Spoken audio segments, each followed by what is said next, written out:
Hello, good evening, and a very warm welcome to Rangers Radio.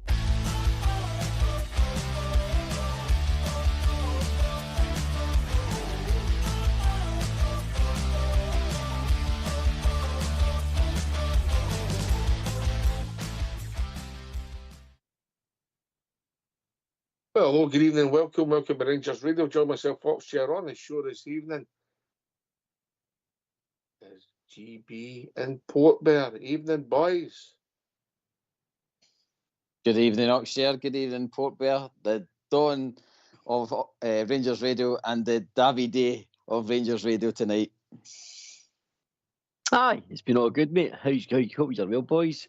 Glad to be on. Stories are starting to break. Mervy sort of rumour mills and overdrive. So, aye, looking forward to the show, boys. I believe Scotty Arfield's turning up tomorrow for his medical, GB. And he's costing nut as well, Oxshire. Fit and available. By the way, just to let you know, Port Bear, treat them mean and keep them keen. All right? Oh, yeah. I spoke to the Oracle before the show, mate. That's what I'm led to believe. So I'll bet that's one for the notebook, yep. Okay, right.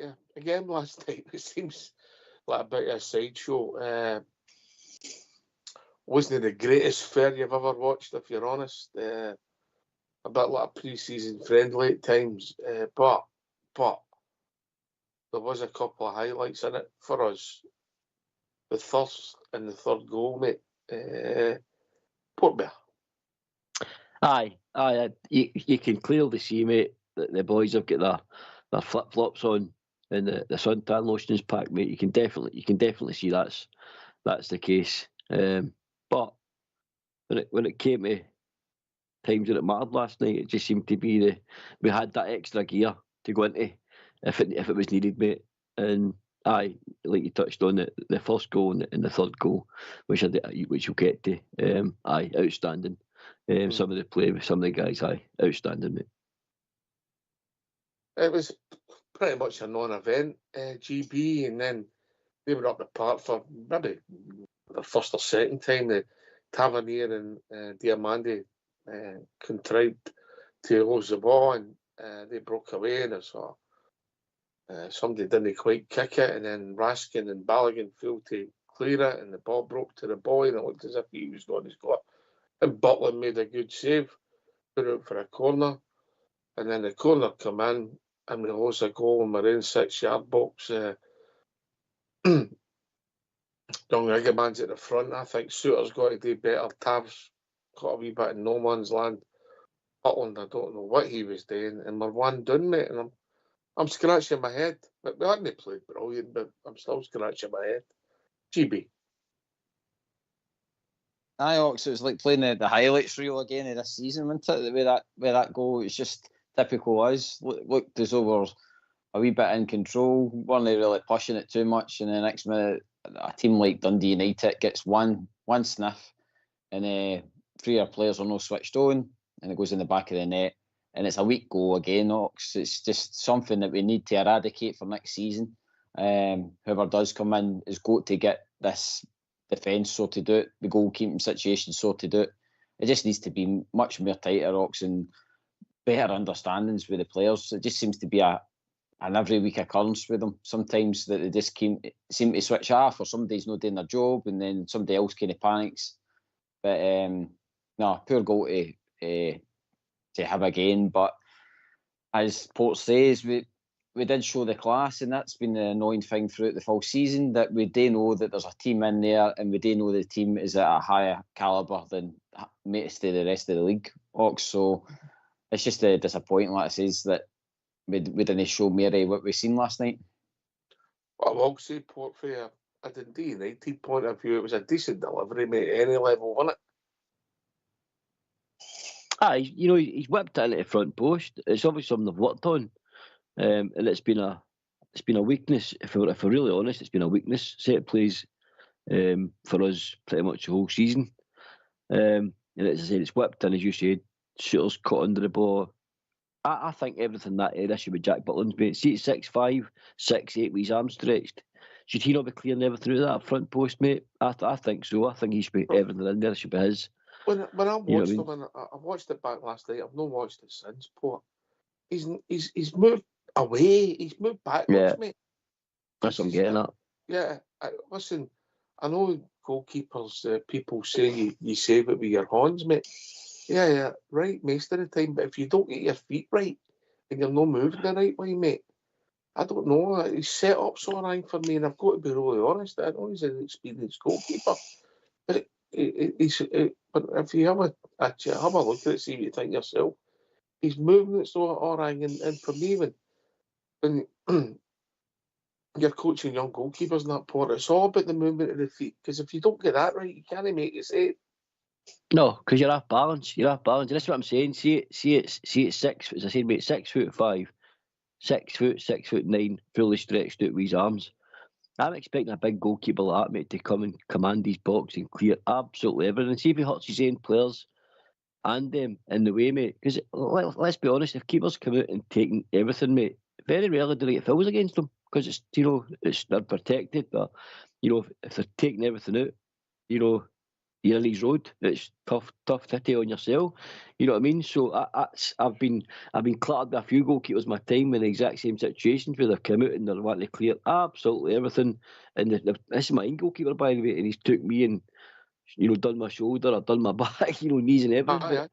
But commanding his box, Oxford. But we thought, and this is not slating Jack Butland's show, right? This is just my thoughts on his sort of demise at Rangers. When we originally got him, we thought we'd a good, experienced goalkeeper who could maybe be at Rangers for the next 2 to 3 seasons, and then maybe even a sell-on value would be added to it and move on. But right now, mate, I don't think we've got a number one at Rangers. People say we've got 2 in regard, with Kelly and Butland, but I don't feel that way anymore, Oxy. I just feel that we've got 2 decent goalkeepers, but we've not got a number one that we're used to having at Ibrox. Listen, mate, he made a good save before that, mate. I mean, he did. He made a good save before that, so you've got to be right. But I just think, I'll have a look at it again in my own time, but that was my initial thoughts last night when I watched it later on, mate. He's moved. He sort of moved and he sort of moved backwards, and I'm saying, what are you doing that for? When that boy's come in with that delivery, you've got to get to the front post. Where do you get the ball? No. And if somebody flicks on and it goes the wrong way, and you get beat with it, well, if you can't get there, you can't get there. But you've got to make the right movement to give yourself a chance. Just my taking it. So we lose the goal, we're 1 down. We're passing the ball from side to side. And there's not a lot happening, really, if we're honest. Young Barron plays the ball out to Jeffrey, who puts in an absolutely wonderful cross. And Dessers goes up and scores a magnificent header, GB. Absolutely magnificent header. Highlights reel again, Ox, isn't it? Like, that's what Jeffrey was doing at the start of the season. Like, he was doing the kind of crosses into the box, and it was Dessers was on the end of them. And fantastic play. Just no seeing enough of it, Ox. But can't take anything away from him, mate. That was him starting to get near that 50 mark. And like I said, you're really needing everybody else running about him, Ox. Like, he's been slated, Dessers and stuff like that. And you've even said it as well. He's an enigma. But when he pops up with something like that, you're like, can we really afford to let him go, considering we're letting that amount of goals go out the team when nobody else is contributing? It's a strange one. You're in a hard on a rock place with Dessers all the time. You don't know whether to like him or be frustrated with him. It's just he's just one of the players that he can do some brilliant stuff, and then I says other times he would get that ball into him and he would lash at it and just totally miss it. He's an enigma, mate. By the way, I've just had a message for HR about your tough titty comment. Port Bear, hope this show's not going to go down the road it was with GB the week ago, mate. Yes, we don't mean anywhere talk like that, yeah? Apologies, Oh, mate. No, My apologies. Don't apologise, mate. It's GB, it's set the standard. That's that Lombardo. He's blushing again. Like I says, I'm still sitting in my yellow, so I'm keeping quiet. See, he's blushing because he thought I'd forgot Port. Aye. It's a bad influence, mate. Yes, I know that, mate. You're not like that at all. No, not me. No, definitely Not at all, mate. Not at all. No. Well, thanks. Is that you waving at me, GB? Oh, I've only seen the one finger.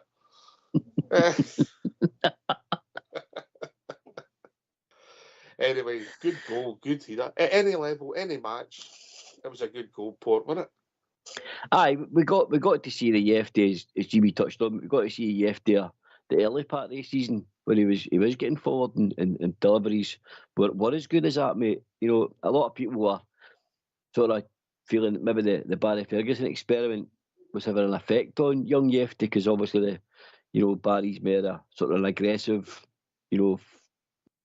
free speech like manager, says what he thinks, wears his heart on his sleeve, and I know there was a lot of people that thought maybe it was affecting some of the players with Barry's sort of style, but he seemed to come out his wee shell again last night, mate. We got to see some of the qualities that you've spoken about on here, and I've heard other boys speaking about. You have to get forward, mate, and with delivery and his pace. If you can put it all together, I still believe we've got a player in our hands with Yefty. And then, as you said, your man Dessers gets up at the back post like a salmon at the lacquer, and gets them Nick muscles behind that header, mate, and puts it at the postage stamp, mate. That's a top quality header, mate, in any league. Mm-hmm.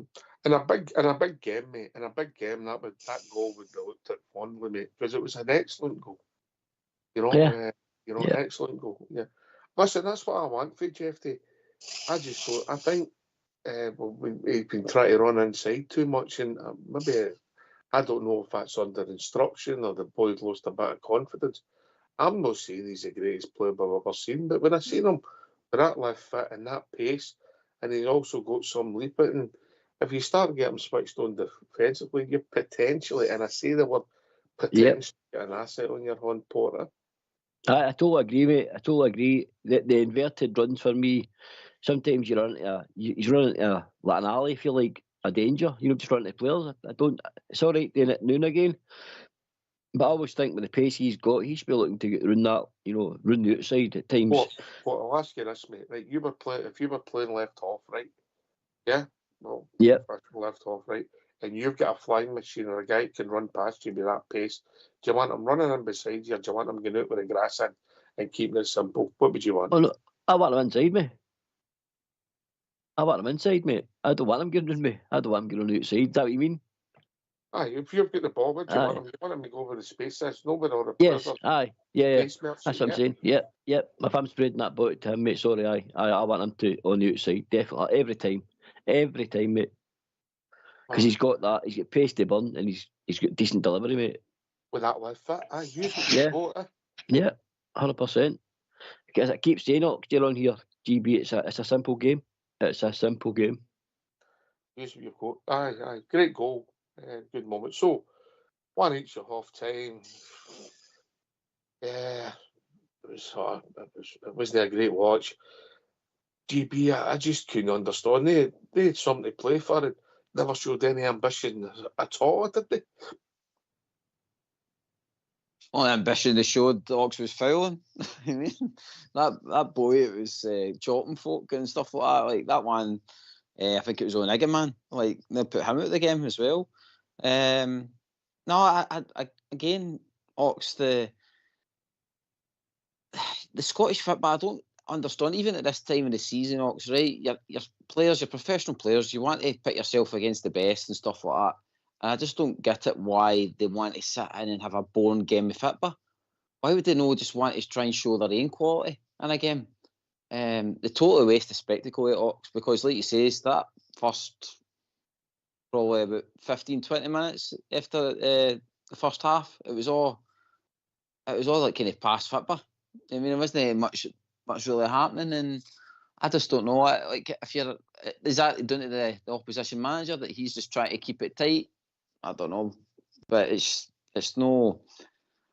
We've seen probably weaker teams than that. Ox come and give Rangers a game of football. You know what I mean? When you think back to the poor results that we've had there's been at least some decent play that we've had to been coming up against. But like last night with Dundee United, I don't know. Well, it's either the manager or the players are like Port says are on the flip-flops already. So there was 2 incidents with the referee, by the way. Was there a worst referee in the evening? I think that might have happened up at Dundee, maybe, like Walsh, but that's another story. Right, there's 2 incidents. Potential penalty claims, right? I've not watched these back. The day. So I thought that the one we got, it did get caught, just nicked and brought down. So it's not violent or anything like that. It's just a nicking and he goes down in the box. The boys caught him, penalty kick. I can understand why the referee maybe never gives it. So you see the advantage of having to get the penalty kick. The one with Dessers, I think it's a penalty kick on the soft variety. But if you don't give that penalty kick, what? Got to book Dessers for diving, mate. Again, bad refereeing. I thought it was a penalty kick of the soft variety. But, so I couldn't understand. He's turned on. The boys just give him a wee haul. He stopped him turning. And he's brought him down. Now, I think his reputation hasn't helped him. But I still thought it was a penalty kick. Right. When I first looked at it, when he's turned the guy and he's went down, I didn't see any reason for it to go down. And initially I thought, it's got to be a penalty. Absolutely got to be, because he's clearing goals. The defender's been sucked in and he's rolled him amazingly. And I thought, right, that's just he'll turn and finish that. That's sort of finish we like to see with Dessers. Instinct finishing. But then when you see it again, mate, I do think his reputation has had a part of it, but I do think the ball was slightly getting away from him last year. I do think the ball was getting away from him, and I think that's why he's went down. Because I think he thought the ball was getting away from him.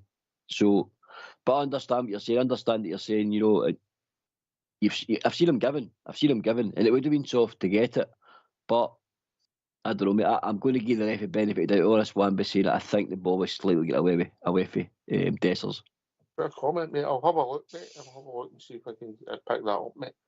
But GB, you're taking the 2 incidents? Well, our one, the one that we did get, Oxide, definitely a penalty. The first one with Dessers, again, he doesn't really help the situation, Ox, you know, he always falls down with his 2 hands up as if he's been shot. So, and that's followed him a wee bit this season.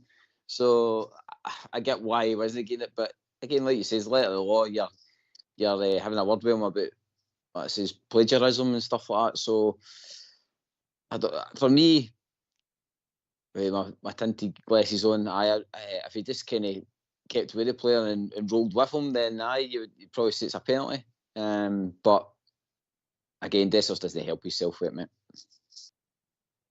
I think maybe more reputation, mate, than, you know, I'm not saying it was an absolute stonewaller. I'm just giving my take on it, Port, if that makes sense. Aye, of course, mate. I think, you know, he looked like a young, inexperienced ref. Maybe a ref just finding his way, mate, and he's been given that game late in the season. Doesn't really mean much, you know, to get his teeth into. And I think overall, you know, he done all right. Ox, when the game flowed, he tried to keep the game moving. But I just think, you know, like you touched on as well, in regards to if he's not getting the penalty and he's not booked Dessers for diving, so maybe there was some you know, dubiety and this decision. Maybe he thought, you know, wasn't it? So a bit of experience here, because, you know, if you're not giving the penalty, Ox, here, let's be really honest here, he should have been booking Dessers for diving, because that's what, if you're the referee, that's clearly what you think he's doing if you're not giving the penalty. And if because it was otherwise, yeah. And if it was the dive, it's a penalty kick, isn't it? Aye, that's what I'm getting at. Yeah, 100%. So he was caught I think he was caught in 2 minds, mate, and then it looked like a bad mistake for him, because you're thinking, right, this is going to book you for diving, and nothing happens. And I think that's why Dessers was so frustrated. But I've seen this all season about Cyriel Dessers, mate. I think, he's moaning and bitching at referees constantly, You know, every time he gets touched or the ball bounces off him, and he's always blaming it. Every time he's touched me, he's either going down or he's moaning at the referee. And he's constantly the referee's here. And listen, I was one of the biggest moaning gets on the pitch, and always moaned at referees. And off it. Aye, that as well. But there's a time and a place, mate, and you don't want to start getting that reputation where you're always in referees here, and you know, you're like every single week, the refs are just like, aye, in one ear and out the other. They stop listening to you because they're just going to get pig sicky of the whole game, because that's all you seem to be doing. And I think that's something Dessers got to get out his game, mate. Because I think, you know, I keep saying it, plenty of bloody whistle, just never mind that, just get up on your feet and get on with the next one. Just keep going. If he'd done that, I think he would get some decisions, you know, for the next year. Because I think he doesn't get a lot because of how often he's moaning and how often he's on the referee's backs. And they must be, as I said, they must be getting pig sick of him, because I know at times it really, really annoys me because I'm shouting at the TV, you know, get bloody up off your bloody backside, you know, and get on with the game. You know, just move on. It does frustrate me with that carry on, mate. Mm-hmm. I know it's difficult, GB. Not everybody can be happy-go-lucky like myself.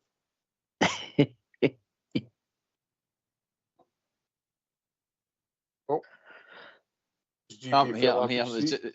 Just with that comment. Of course, mate. Always happy-go-lucky. I know. Dessers, like I says, can't fault, like I says, the amount of goals he's scored so far for his Ox, but the moaning side of things, I think, like I says, there is a time and place for it. Probably in Europe, you get away with it more, because that's what they do. They greet a lot of these European teams. I think that's what cost him the penalty in Bilbao, mate. Aye, because he kept going on and on and on about it. Aye, and his Rick shirt and stuff like that. Aye, no, I get it. Over-exaggerated, mate. Because that was a penalty, mate. Yeah. Aye. Mm-hmm. No, you're right, mate. You're right. Aye. But what I says, he just needs to deal with it. He needs to get, if he's got to stay here. I've seen the press conference on the day, Ox, and he's saying that if he's wanted, he'll stay, and if he's not wanted, he'll go. Hard on a rock place for Dessers' future, to be honest. This depends what kind of goals we're going to bring into this team. Right, do you think we should have a poll then? And see what the support say? Maybe we get a wee poll on Facebook. You up for that, boys? Oh, aye. Yes. Liverpool. Liverpool. Yeah, I know you've done enough dancing, GB. What about just simple? We'll keep it simple. Yes or no? Dessers stay or go? Yes or no? Yeah. Yeah. Is that yeah to the poll or yeah to the?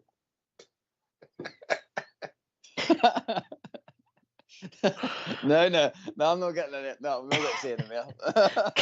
Careful, GB. Right, Old School Blue, if you could kindly put a poll on Facebook for us, we'll come back later on and see how it's working out, just what people think. Yeah? Yeah, GB? Yeah. All right, go for the poll.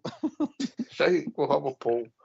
So, if you two were voting, yes or no, keep or go, Port Bear. Do you want a reason why? I just want a simple yes or no. Yes or no, and then I'll come back to the reason. Right, okay. Yes, keep. GB? No. Oh. Right, okay. This should be good. GB, explain yourself.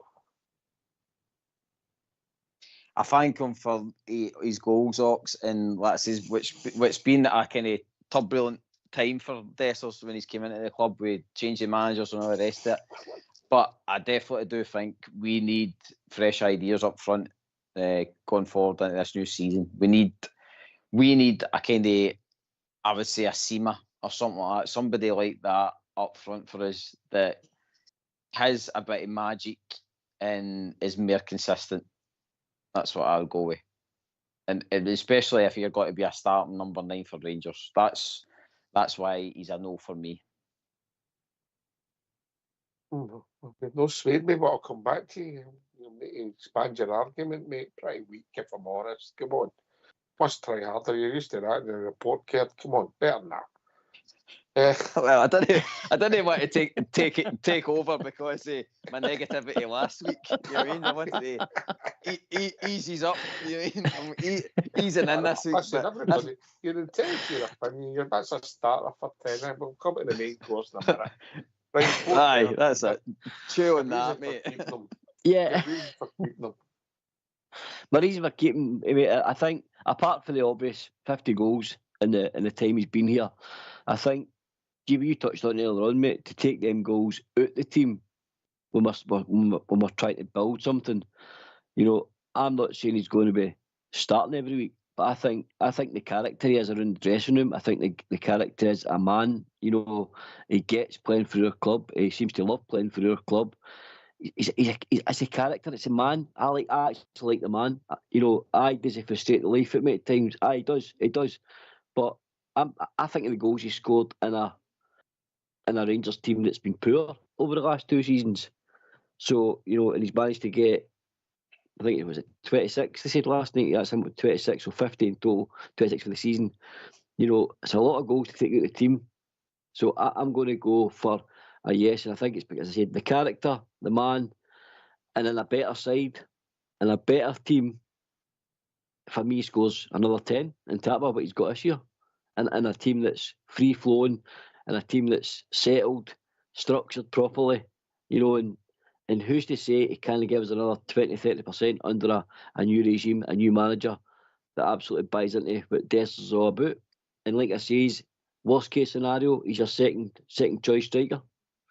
And you've got a guy like that can come off the bench and score a goal. You know, I just think it's too much to give out the team when we're just, you know, under a new regime and new management. So I would, that for them reasons alone, I would keep him. 50 goals next year. Not me, you're trying to convince. It's GB. GB. I mean the 50 goals we can't argue with. And by the way, if we did let him go out the door, we need to replace that. That's got to come back into the team in some shape or form. But for me, I think for the benefit of the team, that we need to make Dessers not so much leave, but we need, like, look at Eggman, right? With the form that he was on when he was in the team and he was getting that run in the team up front. He was a different player. The way we're playing him now, he's just slashing at things. I mean, he scored that great goal against Aberdeen, but again, we're playing him out left. He's coming into the middle of the game. He's gone out right sometimes. He's never really in Dessers' position, and I would just like to see it that we allow Eggman to grow a bit in that position and see what kind of goals return that he can proper gaze. Because last night he was non-existent, and we know that Eggman's better than that. So I just think for the benefit of the team and the shape that hopefully that we're going to be looking at coming into summer, that we're going to have three proper attackers up front rather than just having that one guy that we're relying on week in, week out, which is Dessers. And I think with his age and stuff like that, it's time to cash in, because if we keep him any longer, then he's just going to be a guy that's going to run down a contract, and he'll be a guy that will be a backup player. And as we've seen with Dessers as well, that when he doesn't get game time, he gets worse. So he's one of these players that does need to play in, week out. But the only thing I'll praise him for, Ox, he turns up for his work, and he gave us a return for all the negativity that's been around about Dessers. I salute him for that, but I just think for the benefit of Glasgow Rangers going forward, we need to take him out of the equation and find three brand new partnerships up front. What bear? I get where GB's coming from, it, but I'm looking a wee bit in other places in the park, you know. You're taking 50 goals out of Dessers, and then it looks like last night also your man Tierney was saying Cyriel, so there's 17 goals out your team. So, you know, firepower is seriously going to leave Rangers if we decide we're not going to go anywhere with Tierney and Dessers is allowed to leave. So I just think for me it's a massive risk. It's a massive risk because you could go out and spend, you know, 3 new attackers, at $5 million a piece, and there's no guarantees that any of them will come and hit the ground running or score goals. I mean, look at Danilo. Danilo's still got a fair bit in his contract left. Now, who's to say the next manager comes in, doesn't buy it to Danilo and change Danilo's fortunes? And I'm speaking hypothetically here, but stranger things have happened. So there's a man that costed $6 million and has found it difficult to get goals in Scotland. The early part of his career, before he got his face smashed, he was having a wee sort of purple patch. But we've never really seen Danilo getting that. Like you're saying, GB, at that shot through middle, like Agaman's not getting the same shot, because Dessers has been the man. And he's been the man because he's been the guy that's been putting the ball in the net with consistency. That's why he's been, in my opinion, the main number 9 for Rangers this year, because he's consistently put the ball in the net. Like I said, he's frustrated and he's missed a hell of a lot of chances. But I still believe in a better team. This guy will score. This guy will score 30 a season in Scotland. I really, really believe it. I think we've seen enough over 2 seasons. Sorry, mate. He might get 30 this season, mate, if he scores 2 the weekend. That's 30. Yeah. That's what I'm getting at, Alex. Yeah, and this isn't a poor Rangers side. This is a side that doesn't make, in my opinion, anywhere near the amount of chances that guys like Ali McCoist and Mark Catley, Yelovich, Stado, Purcell, all these guys, Chris Boyd, they didn't provide half the chances that these guys fed off her. Ali McCoist had an incredible ratio when it came to goal scoring. He missed sitters, he missed plenty of sitters, but there was that many chances created during the game for Ali McCoist that he could miss 6 and score a hat trick. You know what I mean? That's the way a Rangers striker was, because the amount of chances he's provided in the game under good sides is phenomenal. But it's not been like that for Dessers. A lot of times Dessers pulls things out the bag himself. You know what I mean? So that's what I'm saying. It's a lot of firepower. Between losing Czerny and Dessers, a lot of firepower, and two big characters in the dressing room to leave. I don't know. But no matter how much you pay, you can pay 10 million for a striker rocks here, GB, and you're not guaranteeing goals, are you? GB. No, you're right there. But it's odds law that we'd be doing the Rangers thing and getting him away just at the point where he's actually getting settled and getting into a rhythm. He's scoring goals, and he'll probably go away to somebody else and start ripping it up. You mean? I'm interested, Port, how it's going to go if he gets better players running about him up front. I do agree with you. I do think he'll put more balls away than he'll miss. I just think there's been certain times though that, see, the tight games that we've had, that it's been sitting at 0-0, and we've just really needed somebody with a bit of magic up front just to win us a game. I'm not saying that's always got to be a number 9, but I don't know. I just don't think Dessers has got that sometimes. I just don't think he's got that, not so much world class bit about him, but he's world class. He's not even Antarctic class, mate. No, I'm not saying that we'll be signing world class, but I'm talking about we just need somebody that can be deadly in a moment. Port, yeah. I think Dessers needs maybe about 5 of them, and he'll probably get us out a hole. But I think we should be trying to get somebody that will just nail it first time every time. You're joking, GB. That doesn't happen. You need to keep away from the drugs, mate. Well, nobody nails it first time every time. Van Basten, Pele, Maradona. Nobody nails it first time every time. I'm talking about in the last is the big moment, Socks. If it's going to flip a game, then I would trust. The point you're making is it's not the amount of goals you score, then it's when you score them. Aye. Mm-hmm. There's no point scoring 2 goals in a game when you get beat 4-2. You mean? That means nothing for a Rangers number 9. What I'm wanting is that they 2 goals have flipped the game and we've won the game. Aye, I get it. I'll give you my take on it, right? And I think I've said it before. Unfortunately, Port, I'm going to bizarrely, and I think you argued most eloquently, yeah. You put your case forward, and the thing about the goal, yeah, my rationale's simple. I think Dessers is 31. He's got 2 years left in his contract, and if you get the right bid, he's got to go. because you ain't extended his contract, and then this time next year he's got a year left, and your assets diminish dramatically, age. And he'll be sellable because his form's been so good. So I think you've got to be sensible towards the business, and then you're looking to replace with younger and hopefully somebody that can score more goals. I do accept your point, but you might sign somebody, and after 2 seasons he might not have scored 50 goals. It's a decent return. It's a decent return, and he's always available. I'm like you. I like him as a man. He drives me mad as a player, storming offside, his antics, miscontrol on the ball. You think you've never played the game, and then he scores a goal, GB, with that header last night, and you're actually scratching your head. And it started for me that night in Betis, when he'd looked awful, then he'd scored that goal, and you're scratching your head going, wait a minute, what is it with this guy? I have never, ever, in my 20-odd years, known anybody to be such an enigma as Dessers, mate. Ever. No, sorry, GB. No, I was just going to add before you come in, for the Man United goal as well. I mean, away for him. Oh, what a moment that was goal. for us, mate. What a moment for us, wasn't it?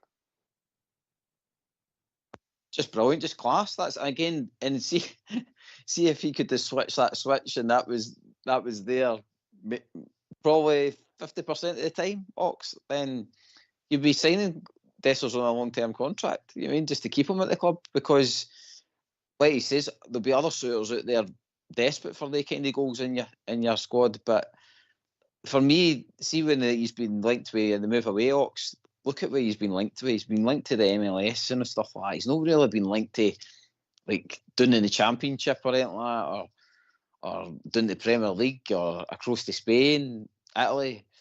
I mean, I know he came for there, but like I says, it's low. Like you're talking, he was fighting relegation. I mean, so I just think I'm hoping, like I says, with these new investors, that we are maybe just looking for that extra bit of magic in our strikers or in our attackers, Ox. Because to be fair to Dessers, the other boys running about him haven't been doing it apart from Czerny. But again, I would still be expecting more for our two wingers if that's the way we're going to play, and then our number 9.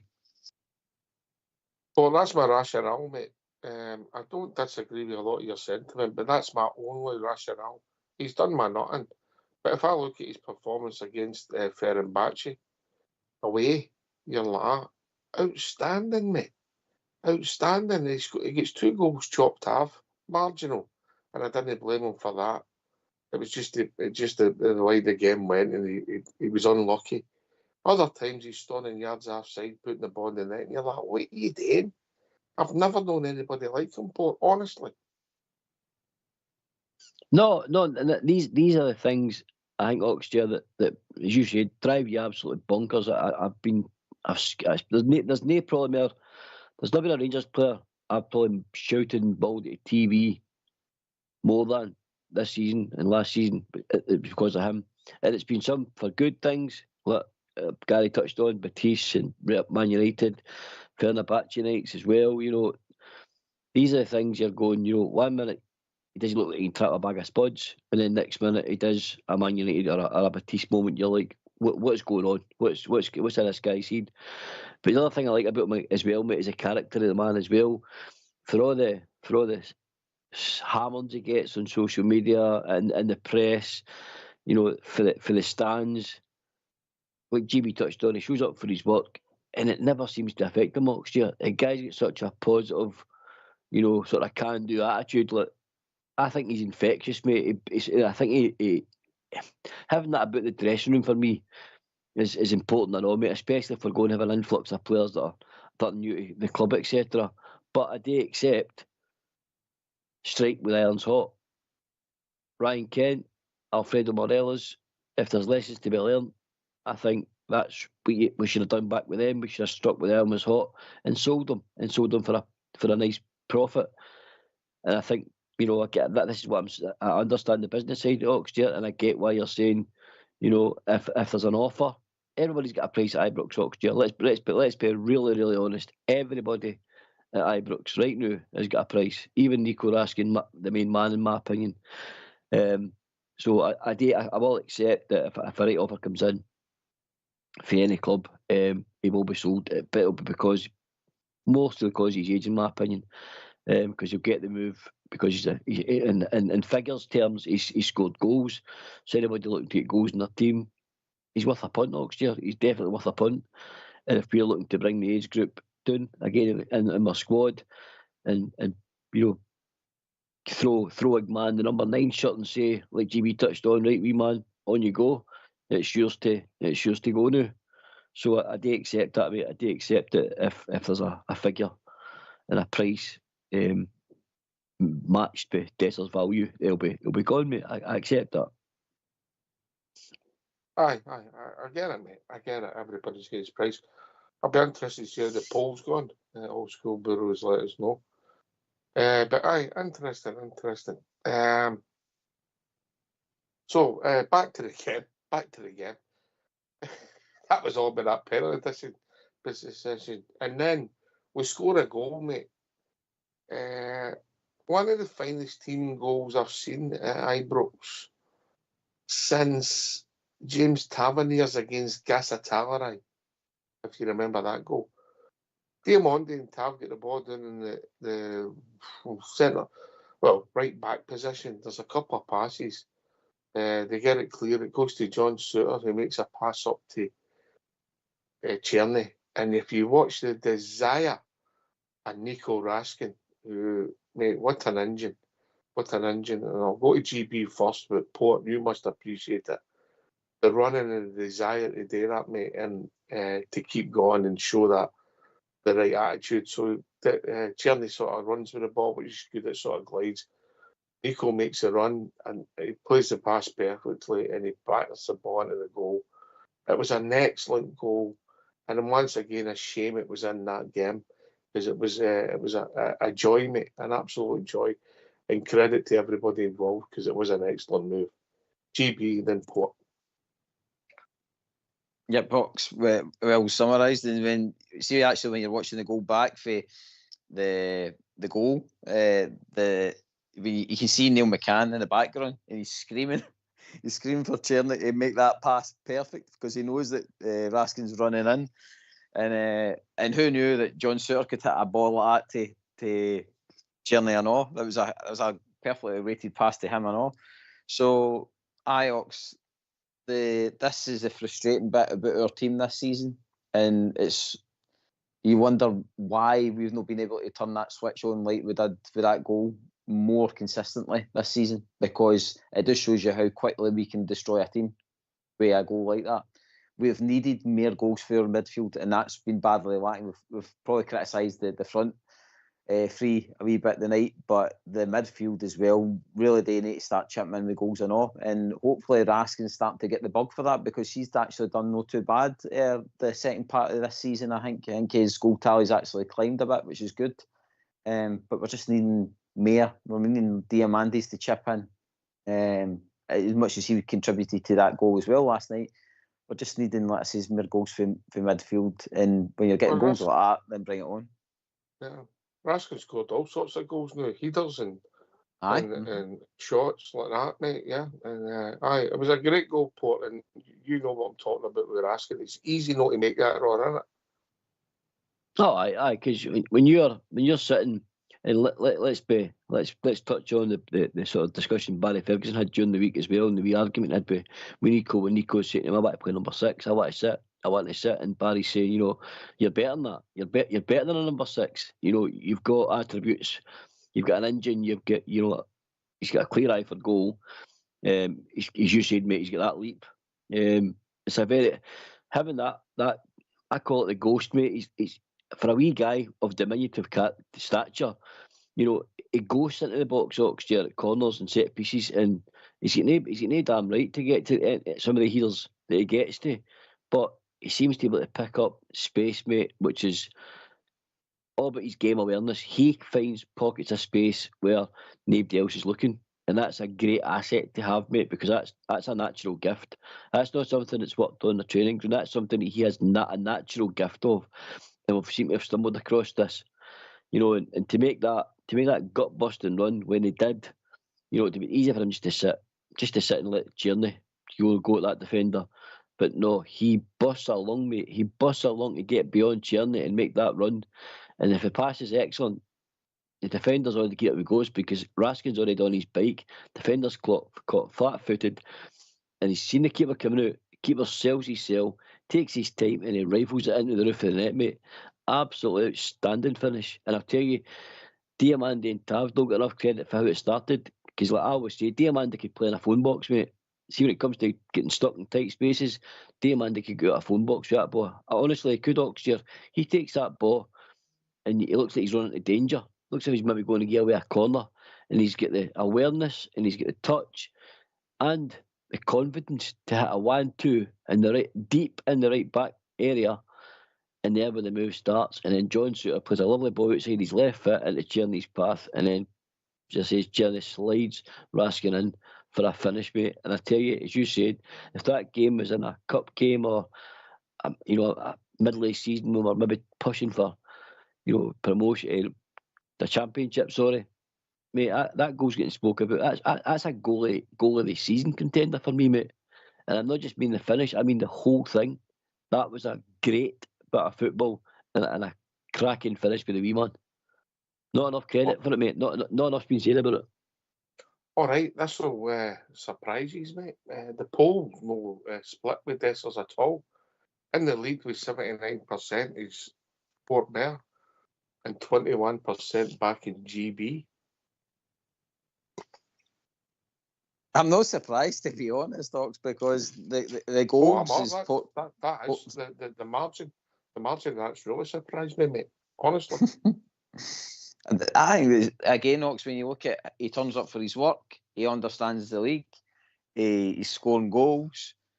I mean, and he's been playing in crappy teams. Like, I'm way poor than that. Like, if he gets probably decent players running about him, then we might actually see even better for Dessers. And he is at that age, Ox, where you do see most strikers actually kicking on a bit. This is like probably prime time for them. So let me get his exact age, GB. Yeah, let me get his exact age. Is it 30? I think he's got to be into. But we've been talking about like Shankland and all the rest of it, Ox. And when you weigh it up, to be honest, I think, like, if somebody said to me, do you want him or Shankland, I'd be sticking with Dessers, because I think he's got more technical ability, to be honest. So, and plus as well, we've already got him, so he knows the squad. We don't have to teach a guy how to play with a team and show him what Rangers is all about and all that carry on. So I'd much rather that it says we didn't really rip it up again. But I'm with you in the sense that if it's for the benefit of the team and we can get some money in, well, we can for them, and it can get reinvested into places like, say, that left side attacking position, then I'm all for it, mate. This will be 31 in December, and that's swaying me. My personal opinion, I think you've got to be sensible, yeah. But I accept he's on a run this now. Is that 4-4 he's got, But yeah, I mentioned the Fenerbahce away again, but I thought he was excellent. But if I think back to the Fenerbahce game at home, where I thought he was atrocious, mate, I've never known anybody like him, Port, honestly. I've not. And if you take for what he's done, he scores goals, and that header last night, he's involved in a potential incident for a penalty kick. We get a penalty kick, he stands up and takes it, his 50th goal. I've never known anybody like him who can do such good things and just at times doesn't look he's ever played again. I don't. Wingers can look wonderful and they have a crap game, but he's so different. I've never known anybody like him, mate. Aye, and like I say, his head's never done next year. As I said, all the negative, press and all the negative chat goes on about the guy. The guy gets up, stands up next year and does them press conferences, and to me, wears his heart on his sleeve and he just speaks I think, exactly what things on his mind at times. But as I said, for the amount of criticism he's had about the player he isn't, and the lack of goals that was getting complained at one point, he answers his critics, mate. He answers in my opinion anyway, he answers his critics, because what more can he do?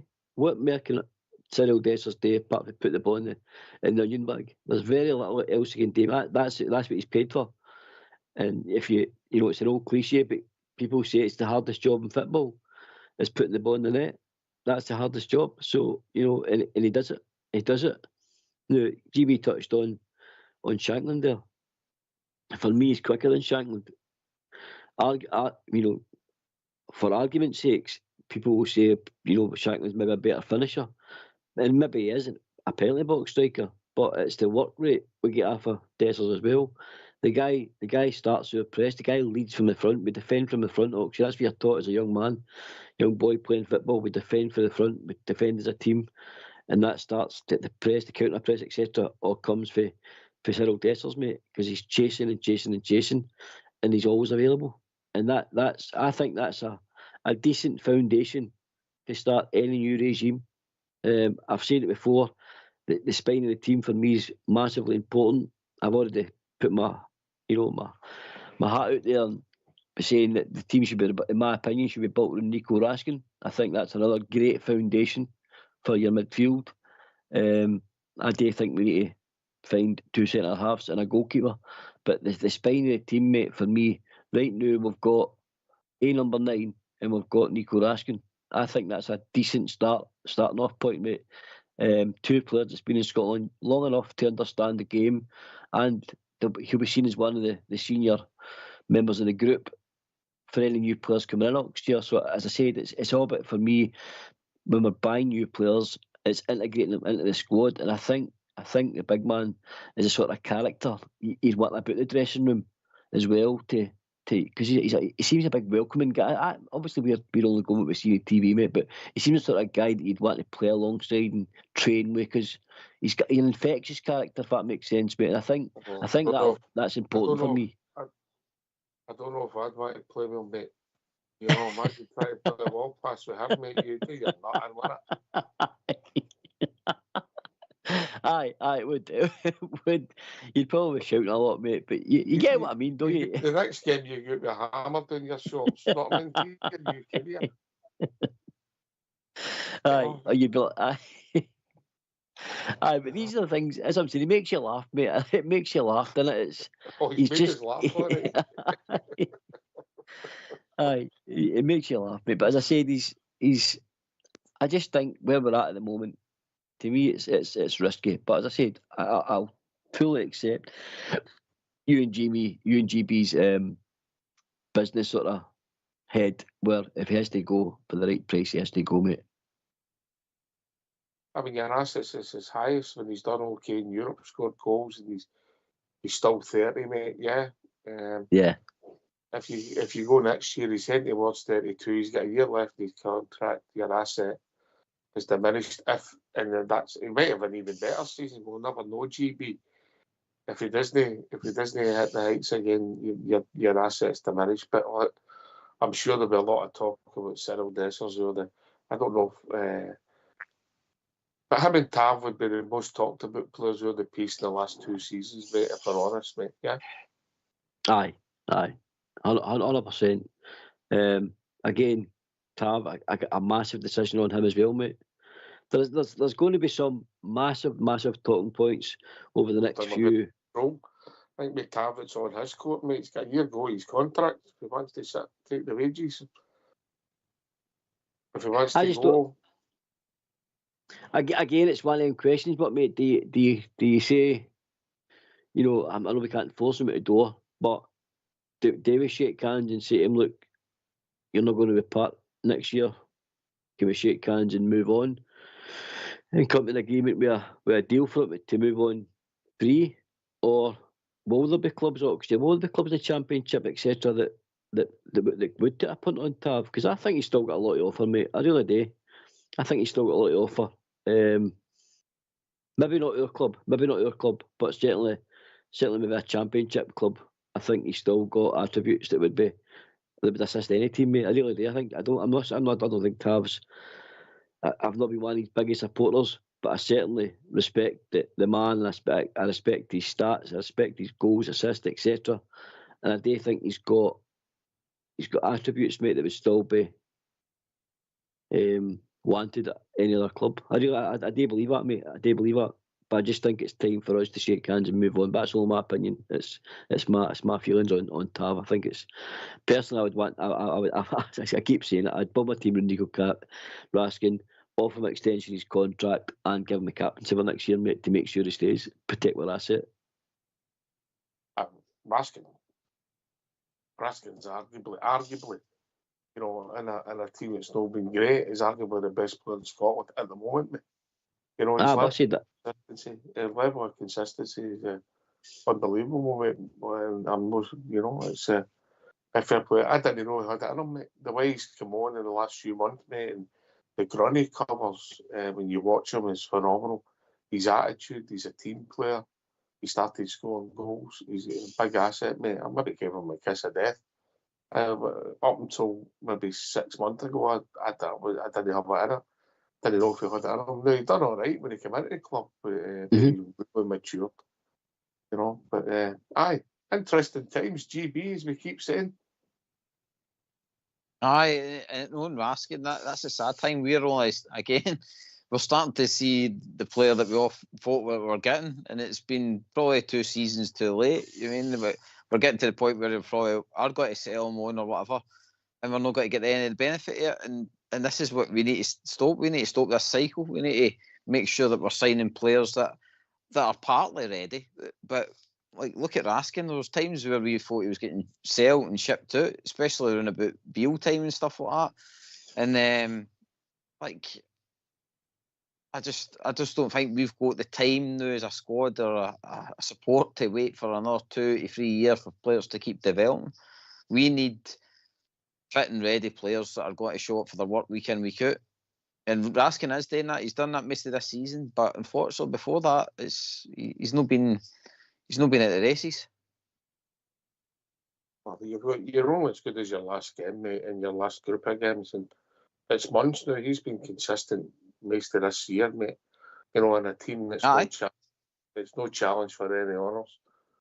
You know, and I know, mate. But I'm talking before that. We've had to wait. We've had to wait for him to turn up like this now. I mean, we've had to wait a few seasons. So again, I just don't think we've got that patience. And this is where you're right, Ox, is that it's time to cash in. We need because look at Butland.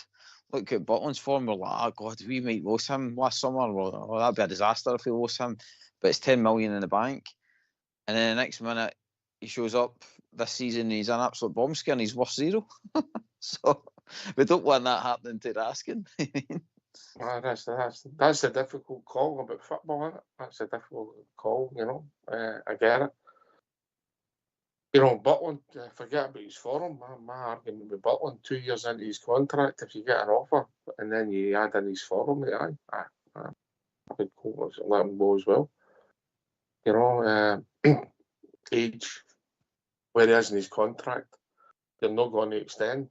Shake hands, move on, try and get dough. But that's just me.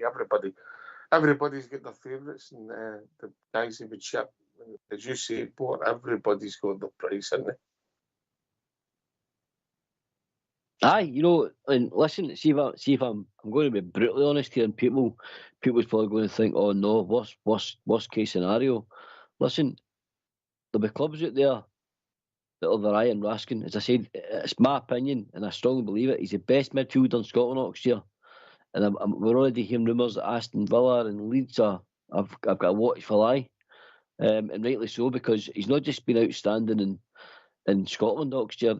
This wee man stood up in Europe, and as you said, the part of his development that's really got me excited is the guy that was sort of quiet and went about his job. I was a wee terrier and get stuck in and covered a lot of ground, but he covers for me, Oxford, double amount of ground he used to cover, right? He's also developed into a real team player. You see him, you know, barking orders at players, and he's that sort of wee comparative midfielder that grabs a game by the scruff of the neck, and you can see him geeing up his players around him. He's always in the ref's ear. You know, again, he used to lose the plot and get into trouble, you know, booking and that for dissent and stuff, but now he's over and he's been clever Oxford, now he's over and he's touching the referee and he's trying to explain what why he's moaning, he's defending his players, defending his team. And I like all these wee things, Oxford. It's all the wee things that make you a player that he is. And his development since January to now even has went on another 20-30% in my opinion, mate. He's rose a level again, gets his 2 caps for Belgium. You know, he gets into the team in the Belgium squad before the £11 million superstar over the other side of the road. You know, so he's not only the best midfielder in Scotland, he's the best Belgian in Scotland as well. You know, so he's got a lot of attributes, Oxford, out there that I think sky's the limit with Nico, mate. And listen, this is not me and my blue tinted specs on. Sky's the limit for Nico Raskin. If he continues to develop in the sort of direction he's going in now, see that, I said that last day I was on Oxford, see that wee sort of bit of clickbait through it there when he first joined Rangers, you know, I want to go to Chelsea. That's not the realms of possibility, Oxford. Could there be a move before that? Possibly. Could be an Aston Villa, it could be a Leeds, you know, and then he goes down there and flourishes and gets again another move. I think sky's the limit for this wee man. He has his career, mate, is switched on, and I told you all last week when I told you about him doing that went and get his own personal trainer. Apart from what he trained at Ibrox, he went and get his own personal development training guru. He went and got a dietitian. He looked at even his diet, because in my opinion he was carrying a wee bit much timber at times and he couldn't get about the pitch he gets now. And I think he's done it off his own back, Oxford, because he wants to be at the next level. And listen, it's no easy feat to get in the Belgium side. All right, mate. If you don't got a cloak in your house, yeah. Nico Raskin, mate, he just gets me. That's the way he gets me. That's the way he gets me. You all right there, GB? It gets you all right, doesn't it? It gets you up for it. He certainly does, mate. Don't worry. Rangers for everybody and anybody. Get yourself in mute, because we're going to have a tune. Sure, I was dreaming of old Ibrox, of her slopes and great grandstands, and I dreamed about the Rangers, the best team in the land. When my memory suggested of a vision bright and clear, of the strange things that would happen if we had the Rangers here. Now if the road to Ibrox Park way up the Shankill, and Brian Laudrup came from Sandy Road, and Alistair Price came from East Belfast, and old Belfast became then old Glasgow. If the Rangers met the Celtic up at Windsor, sure no green flags at that game they would appear. Ulster's sons would never roll, and all the boys would stay at home if we only had the Rangers over here.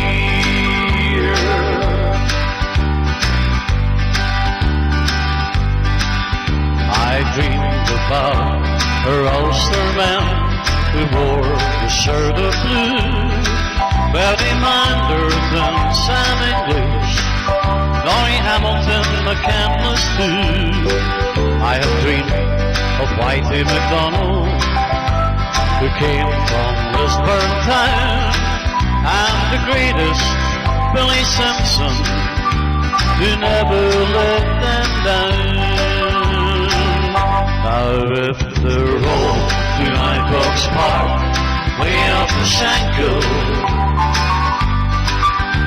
and Brian Laudrup came from Sandy Road, and Ali McCoist came from East Belfast, and then old Belfast became old Glasgow. Met the Celtic up at Windsor, then no green flags at that game they would appear. Ulster's sons would never roam. would stay at home. If we only had the Rangers over here. If we only had Glasgow Rangers over here.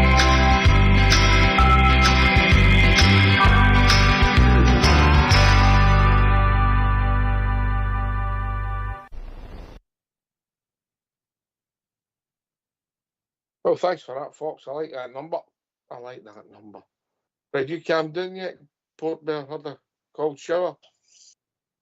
I was just putting my poster at Nico. I noticed the poster at Nico Raskin was a wee bit to the left, mate, so I've just fixed it. Oh, well done, mate. Well done. That OCD's a curse, isn't it, TV? Oh, it can be. It says an inch here, an inch there, you mean? Right, aye. Well, the other sort of assets we've got, I think we've talked about some of the assets, but it's been frustrating and maybe once again last night summed it up, mate. 2 excellent goals.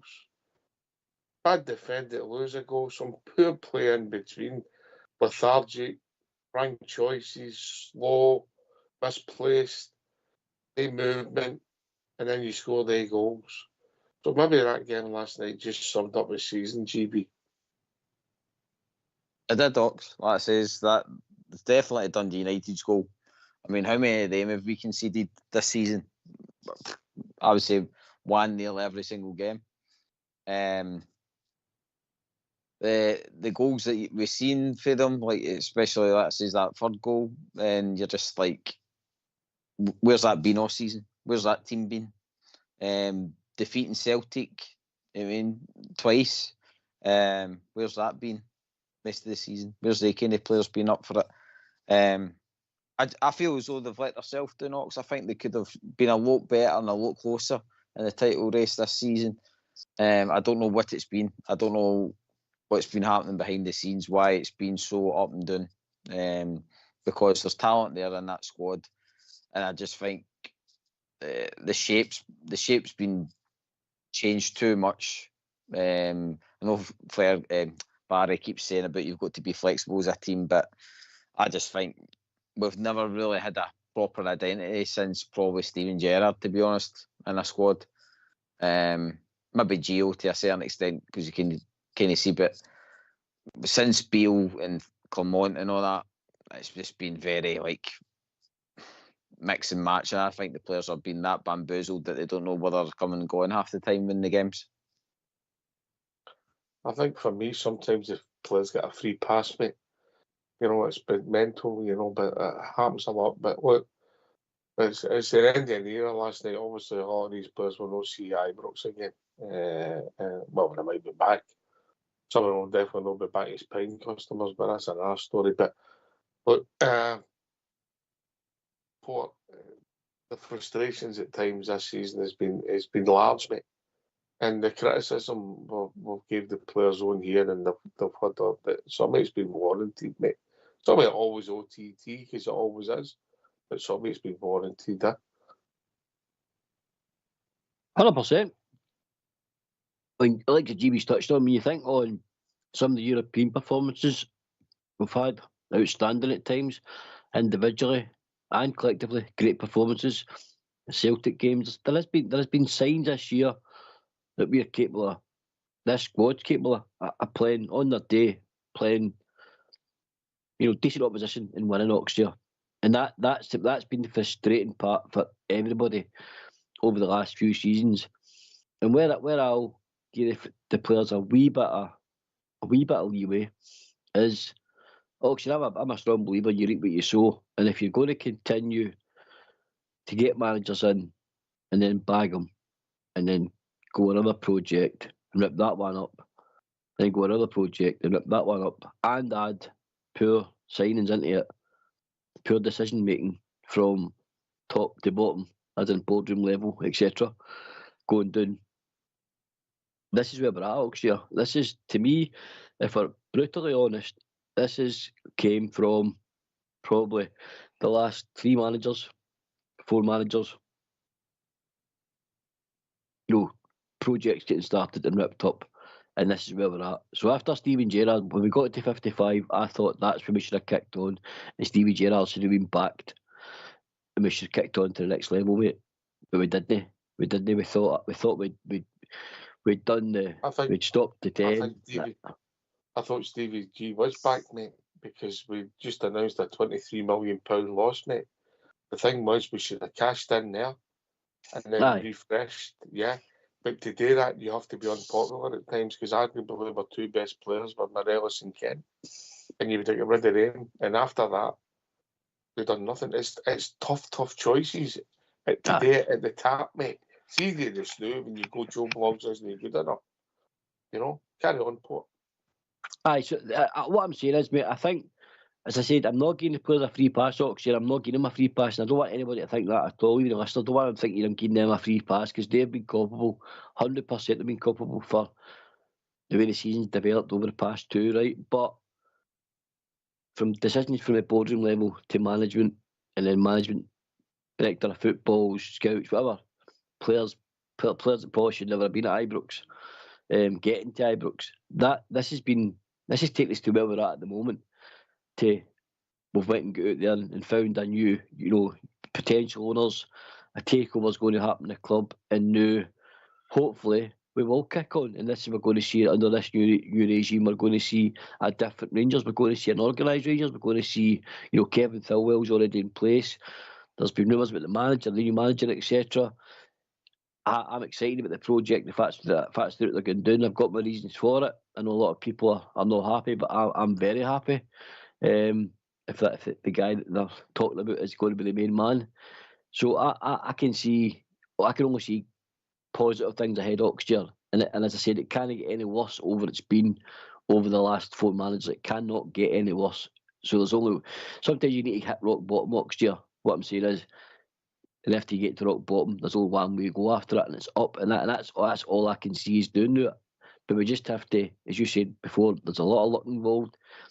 But I think with a lot of luck, there's going to be a lot of experience at Ibrox, and there's the right guys at the helm of the club who will be dealing with the finance side of things, and they're trying to put the building bricks in place with getting the right manager, the director of football. Hopefully, they'll get better scouts, etc., and we go from strength to strength. But I'm not giving the players a free pass, Oxford, because they are culpable in what's been happening, because it's not been good enough. It's definitely not been good enough.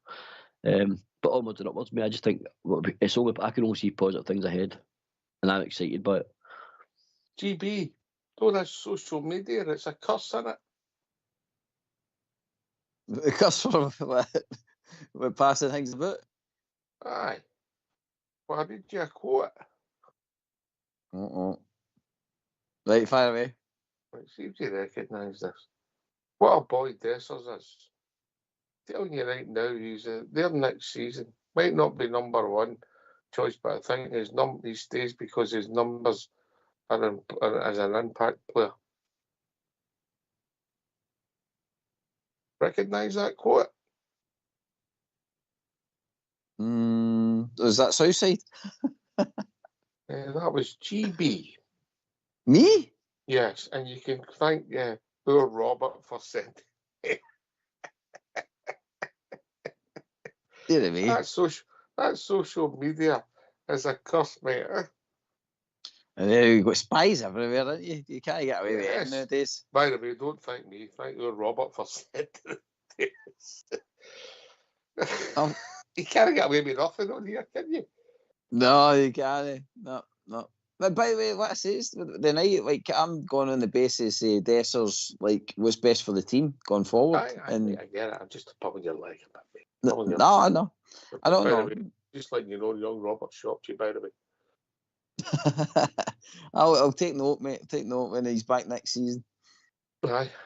If he's back next season, if selected, mate, he might be getting a Dessers as well. Yeah, free transfer. You've got to turn up for your work.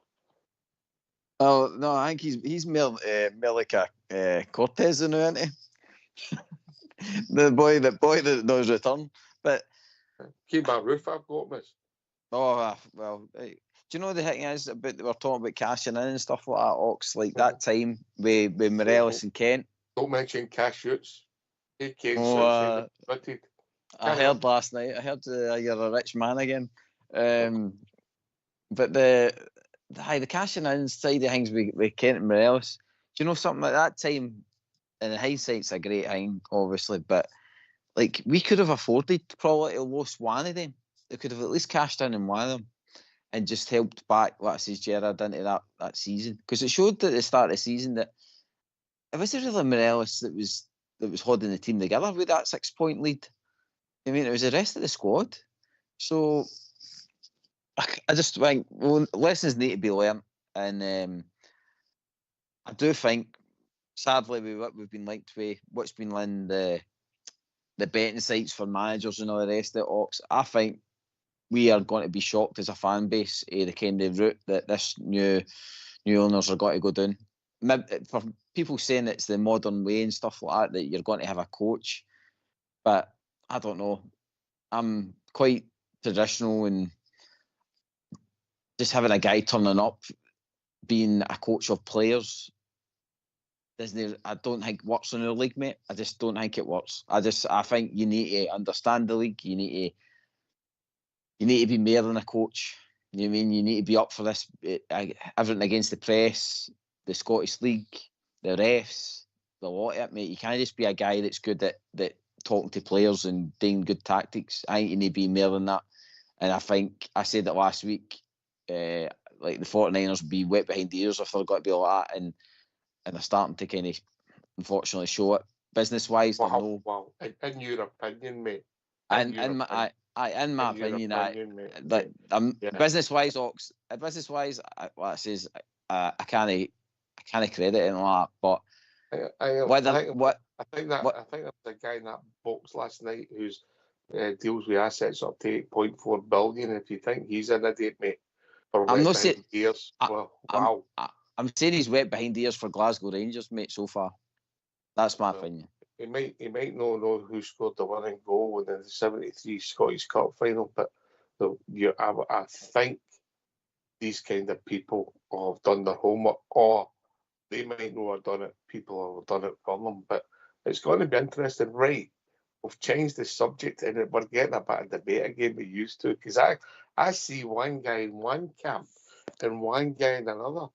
I'm not saying the two are camp, by the way. I'm just saying he's on different camps, right? Right. So the name has been linked. I can't get my head around it, and I can't make up if I'm for or against. So I'm going to ask you to gauge your opinion. GB, you've started. So Port, have you got a new poster? Have you got a space, or what's your take on it? I've cleared my fireplace war, and that's going to be a feature war. Right. With Davide Ancelotti, mate. I'm for it, mate. And I'll tell you why, right? So, if you look back to when Graham's, I'm going to use this as a wee starting point. It's been mentioned on social media this week, and I agree with it. When we look back to when Graham Souness left, and Walter Smith was getting named as his replacement, you know, if social media was a thing back in next year, you know, the way the Rangers fans have all been going after heat about it this week, you know, people would be saying, no, assistant manager, he's a number 2, Walter Smith's a number 2. If social media was about back then, it'd have probably been crazy the way it's been this week. Even when Gerrard came in, Gerrard was an under-18s coach, limited experience in football, in management and coaching, etc. We took a punt and it worked out. And arguably the great Bill Struth, who didn't have much, a big footballing background, but arguably there he's seen as the best Rangers manager ever. What I'm saying is, you don't need to be a good football player and have a good career in football to be a top manager. Jose Mourinho, another example, he was an interpreter of Bobby Robson. Jurgen Klopp was an average player with Mainz. I think it was a lot of his football was in the German second division. Again, not the greatest footballer, but arguably probably one of the top 10 coaches we've ever seen. Now Davide is coming in my opinion, is his first team coach, which is a big difference between that now and managers are, right? So he's a first team coach. Now if you think of the clubs that Davide's been involved in, So we'll go PSG, Napoli, Real Madrid twice, Everton, and PSG. I don't know if I said that. I think that's the way I said that, right? But so these are the levels he's been at, and he's won trophies with every single one he's been at, apart from Everton. Now he's done his apprenticeship in football, started off in sports science, then went and got his coaching badges, and he's worked up to get to assistant manager. And I know people will say, but it's his dad. His dad gave him a job. His dad gave him a job. I'll tell you, Oxford, when you're, regardless of who you are and who your dad is at Real Madrid, do you think the greatest club side in Europe, in the world, would let the gaffer's son be assistant manager if they didn't think he was good enough? You know, I just want everybody to take that in.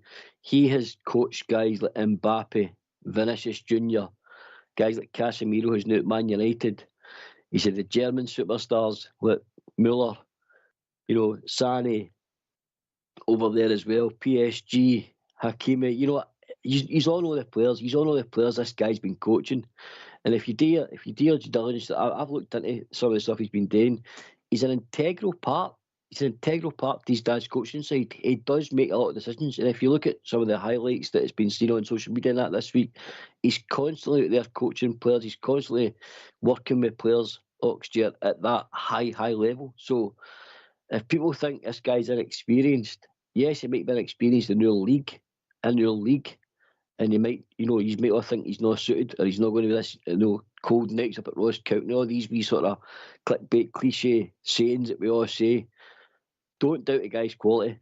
Yes, he's the first time he's going to actually maybe manage a club side, but just think of the levels and the players he's been coaching to where he's at now. And by the way, the European Cup final, it was him, it was shouting ball at his dad to bring on Joselu when they beat Bayern Munich 2-1 in the final, and Joselu scored the 2 goals in injury time.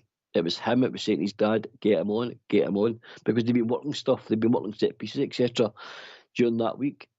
And he knew there was, he deals with the set pieces. That was where he started. It was a set piece coach as well, Oxford, as he was doing his apprenticeship. So he's got a lot of experience. Certainly a lot more experience than arguably Steven Gerrard had in management, because he's been an assistant for a long time. I think it's 8 years, Oxford. He's been in the number 2 hot seat.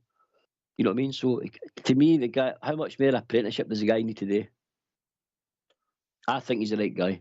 Interesting stuff. He might have coached all the players, but what's he going to do when he sets up a drill and watches Dessers doing it? But that's another story. Right, okay, that's one side of the coin. You've not persuaded me yet, but I'm interested to hear what GB's got to say. But what I will say is, if you're interested in getting involved in the debate tonight, come and join us. Rangers Radio on Teams. Send us a message. We'll bring you into the chat, and you can join us right away, mate, and give us your opinion. GB, I think you're seeing it slightly different, mate. Aye, Oxford, in Port, every point you made there, mate, is valid. That's especially what the guy's done in the game, and I'm definitely not on to say that he's wet behind the ears either. But for me, he's been the boy's been like playing FIFA, man. He's been one of the best clubs in the world, and he's been sitting and enjoying himself. I mean, when he's at Bayern Munich, he's not having to go out and tell Müller about tactics. He's not going to have to tell him how to run a ball and shoot and all the rest of it. I mean, these guys already know what they're doing. They might need a bit of guidance on how they're going to set up against a certain team and stuff like that. But how is this guy going to perform when he comes to Scotland, right? And we give him, if we give him a decent enough war chest to come in with, how's he going to handle a game against, like, say, Aberdeen up there when they're right in your faces and they're smashing us, and it's like, let's say it's like WWE. He's having to deal with, like, I just don't think he's got that in him. I think he's got all the set up in the past, nicey fit bad, dealing with high-end players. But it's like you say, Ox, what's he got to do when he's dealing with like a McCausland? I mean, is he actually got to make him any better? I very much doubt it. I think the boy's had it easy. He's been with his dad most of his life with the coaching side of things.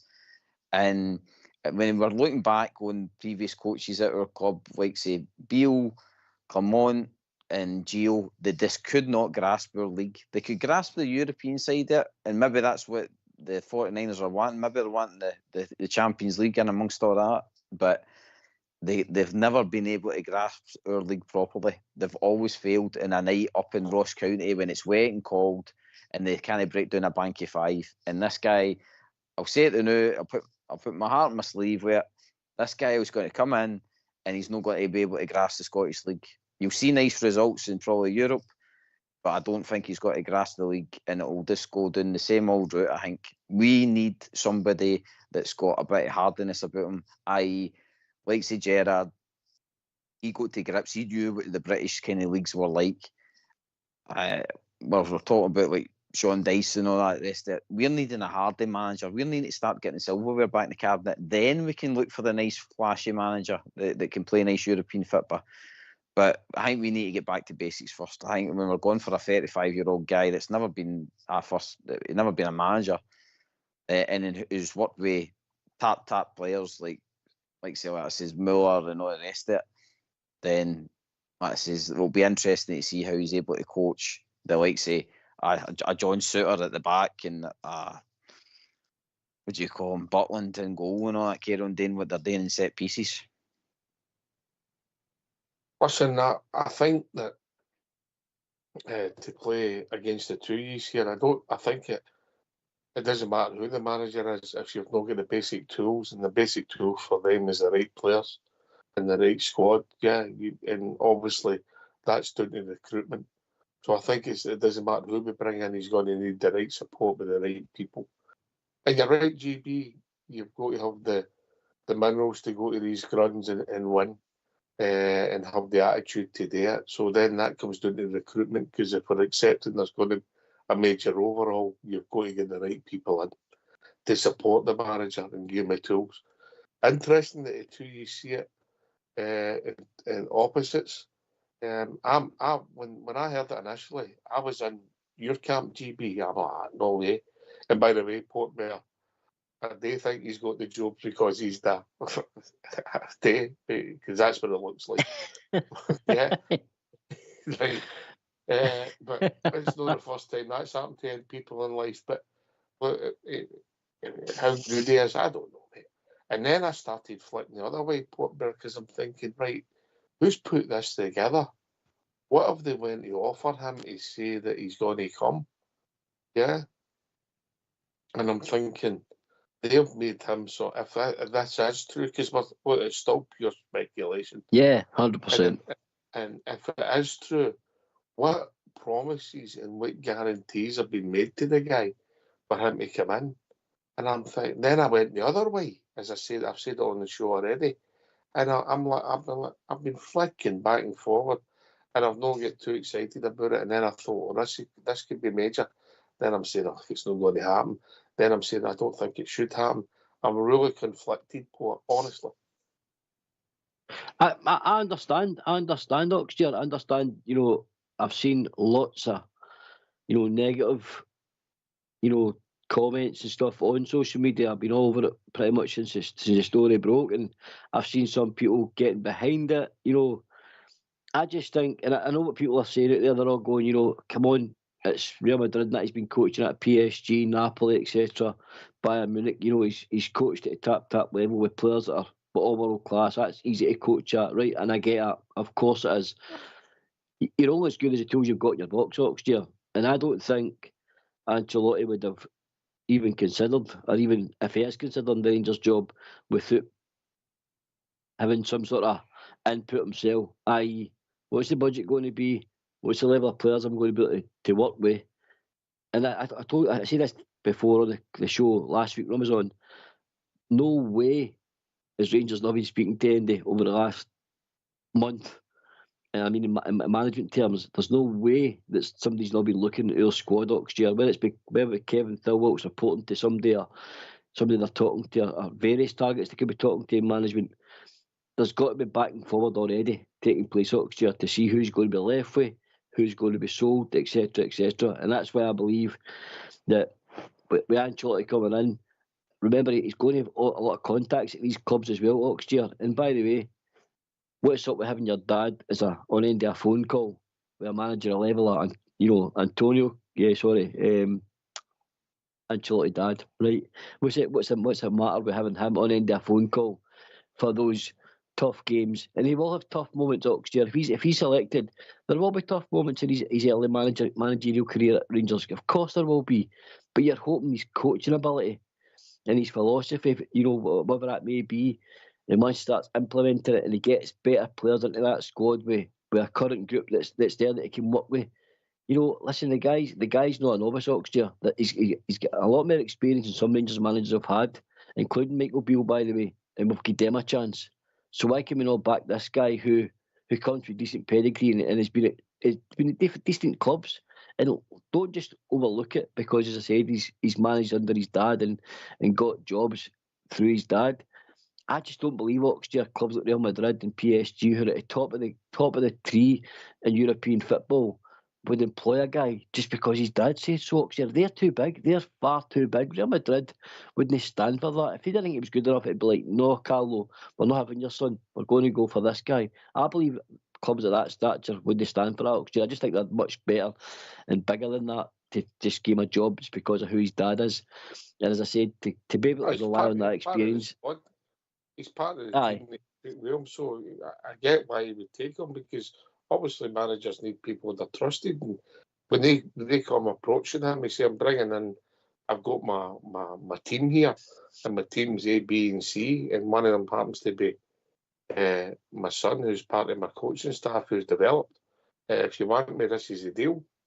And I'm not saying that that he's part of a team, and he must be able to do the job, I accept that, but however, I think that's what's happened, mate. I'm looking at it and what I've finally understood. But I'll ask you, I'm playing devil's advocate against you, because I'm swaying both ways with this. Because what happens if his name wasn't Ancelotti and he's got the exact same pedigree and his name wasn't David Ancelotti or whatever it is you pronounce it, right? What happens if his name was David Dodds and he'd done the exact same thing? Would you be happy with him coming in with the same pedigree? Or is Of course I would. name? No, mate. I've not been. No, I'm too long in the tooth, mate, for that sort of carry on. I watch. You know us. I'm an absolute anorak with football, mate, and I just. Saddles the word that I watch far too much football, mate, and study football. I absolutely love it. Actually, you know, I breathe and eat, sleep football. I just love football, and I just think this guy for me, he's not the worst candidate out there next year. And I get why people are wanting a bit of stability. They want a British-based manager. You know, they've talked about Dyson. They've talked about guys that's managed the UK, guys with some sort of Scottish experience. Who's to say that he doesn't put a backroom team together, mate? Who's to say they're not working on, you know, for talking's sake, Neil McCann staying about the club, you know, people with sort of British values, coaches, etc. Who's to say they're not going to put a team like that together? He'll probably, in my opinion, Ancelotti will have his assistant manager. They'll be close to him. And I know there's a name out there that's already supposed to be going to be his number 2. But who's to say they're not going to look closer to home for the rest of the coaching squad? Like, keep Alan McGregor as a goalkeeping coach, etc. There's loads of these things they could do actually to make this work.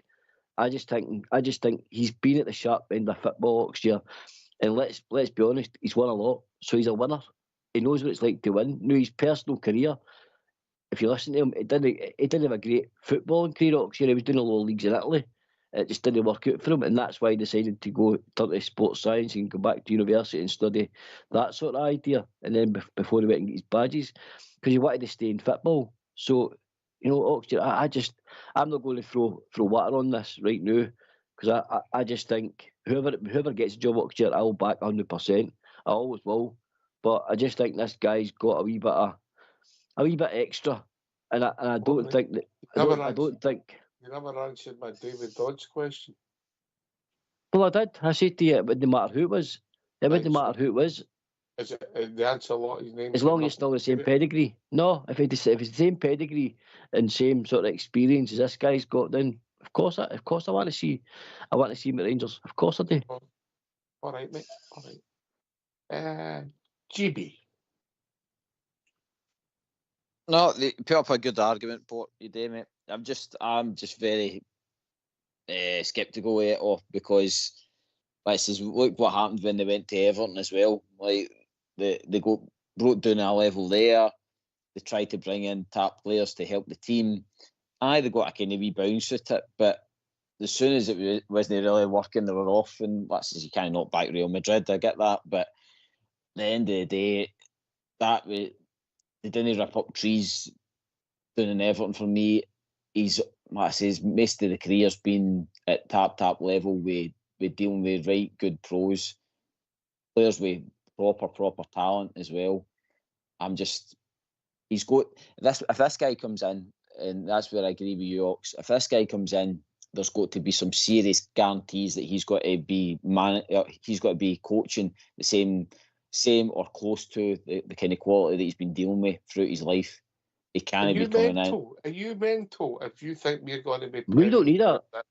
And paying the same money as Real Madrid and are paying the Mbappe and the players that they pay? Do you think that's going to happen, mate?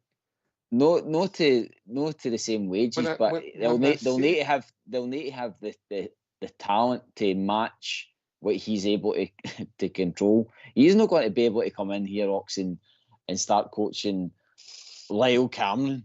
Like, come on, like, you're going for a Mbappe, don't you? Like Lyle Cameron. Yeah. But what I will say is, when I say they've been made promises, it'll be budget variability shop and upgrading what we've got just now. You're also tied to what you can spend, mate. Yeah. Well, that's why he's not the guy then. Because if we're still working in a small budget, Ox, then... Well, how can it's not a small budget, it's absolutely massive for the league we're in, mate. Mm-hmm. You know? But, again, he's got to knit all that. He's got to, like I says, build a team that's kind of fragile now as well. We're going to a lot of players out of contract.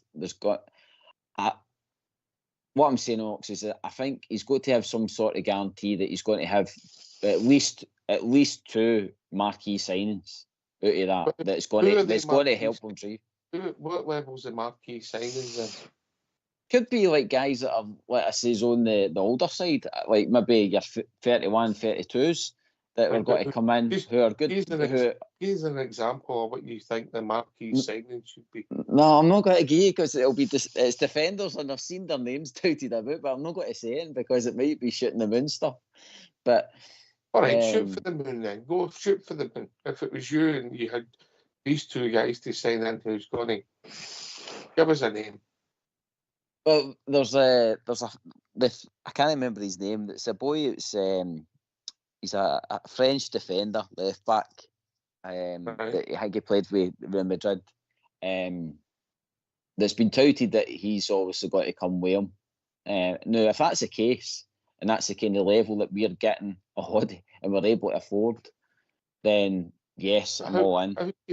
With the budget we've got in Scotland, mate, how can we afford to spend? Maybe it's a Butland situation. Maybe he's willing to come to play under this guy. That's what I'm saying. Maybe they're willing to take a cut. Most of these guys will be $100,000 plus, mate, and nobody's getting that at the moment in Scottish football. Nobody. No, I'm not saying they're going to be paying that, Ox. I'm just saying that it might be that there's connections. Maybe there's I just can't see this boy coming in with none of these kind of guarantees. I think there's got to be something there that he's got to bring in some serious talent that's going to help the squad, Docs. I can't see him turning up. I think the guarantees will be that he'll have budget and he'll spend and what the recruitment's going to be. I don't think it'll be bringing in, if we're really honest, the equivalent of Gaza Roydrop and guys at that ilk back in the day who were... No. The Bills and all that. No, I don't think it's got to be that. That ship sailed for Scottish football, maybe because of the budgets, and what you're having to pay. Look at what they've done across the city. £20 million and 2 guys with their wages who are... all right, the boys scored a few goals at the end of the season, but in their first season, there's been very little return. So, as individuals, obviously, so I don't know. Listen, I agree there'll be some... If he has been talked to and if he is coming in, he'll want strong budgets and strong guarantees for where we are. And strong talent. Maybe on that, aye. But however, I'll not be shocked that I'll be surprised if I can back to all his ex-clubs and taking other players away from GB. Yeah. Maybe not so much the ones that are in the first team, but there could be up and coming boys in academies that are like, look at Yamal. He was sitting playing in Barcelona B team. You know what I mean? And the next minute he gets a chance, and he's a world superstar now. So there might be boys like that kicking about that we just don't know, and that boy, he's coming and knows about that. And yes, that was coming to us, mate. Well known. It was coming to us. It was all done, and then he went and had, I think it was under 19 World Club Championship, won the player of the tournament. Barcelona then gave him his chance, and we never got to sign him. I think he was coming on loan, but there you go. That was a funny old game, Port Bear. It certainly is, mate. It certainly is. Look, we've got to remember what league we're playing. So I understand what you're saying, GB. When you think of the league we play in, and the season we've had over the last few seasons, you don't need world class players to win this league. You just need the right players and get the blend right to what we've got. There's definitely some players we've got to work with here. You have to work with them. You know, and that's the one, like I've said, the ones that's there, like Nico Raskin, and if he keeps Dessers, that could be another one. There is players that he's got, and where we've been really successful over the past few years when it comes to the loan market as well, with guys like Malik Tillman, you know, success. Siva's been a success. Cherny's been a success. So if we can continue in that manner as well, to do well in that market, you know, again, to add a bit more quality to our team, these players are out there, and this is the job of Kevin Thirlwell. He's a guy, director of football. He's a guy who's doing it there with his team and scouting players for the up-and-coming manager. Because remember, the first-team coach, he'll be giving, you know, players a number 1, number 2, number 3. Right, here's your choices. Who do you want? So, and then also what I'm hoping is, with the amount of contacts that Ancelotti will have in the game, like you touched on there, GB, who's to say he's not going to unearth, you know, a few wee gems that he's coached back in any one of these other teams. There's 6 to pick for. There's 6 big teams to pick for that we could, you know, pinch into their youth products that again could come S League and absolutely tear it up. So it's all about getting the loan market right, you know, getting the signings right for the clubs that are and the players that Thirlwell's targeting, you know. But always remember, guys, we play in, and listen, like we said earlier on, Celtic's not been a problem this year. It's been every other team. It's been every other team who play this double low block. And I know what everybody's saying, but these are the moments that Ancelotti will find tough standing when it's absolutely bucketing down the Wednesday night up at Ibrox or up in Ross County, whatever. You know what I mean? And he's not going to be like this, not going to be doing that. Why not? Why can't he? This is sometimes I think we're far too negative and far too, you know, hard on our own team, our own players, anybody coming in, you know, and listen, I know nobody knows better than me. We're not a project club, and I'm sick and tired. I've been, you know, branded that over the last few years.